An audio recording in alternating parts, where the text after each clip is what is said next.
परमेश्वरलाई धन्यवाद भएको होस्। आजको सुन्दर बिहानमा पनि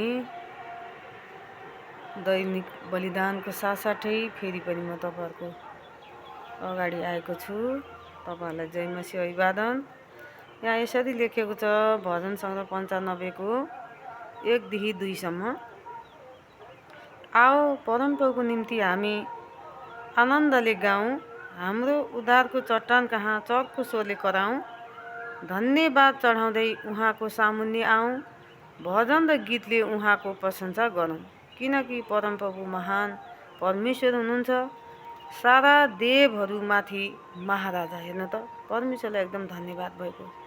सारा देवहरूभन्दा पनि उहाँ माथि, स्वर्गभन्दा पनि उहाँ माथि, संसारको सबै कुराभन्दा उहाँ माथि हुनुहुन्छ। त्यसै कारणले सबैभन्दा उहाँ उच्चमा बसेर हाम्रो सृष्टि गर्नुभएकोमा हामी उहाँलाई प्रत्येक बिहान चाहिँ उहाँलाई हामीले धन्यवाद दिनुपर्छ। धन्यवाद हामीले हर समयमा दिनुपर्छ र विशेष गरेर चाहिँ सुन्दर बिहानमा झन् उहाँलाई चाहिँ हामी सबै संसारको जातिहरू मिलेर उहाँलाई धन्यवाद दिनुपर्छ भनेर चाहिँ उहाँले यहाँ यसरी भन्नुभएको छ। आमेन।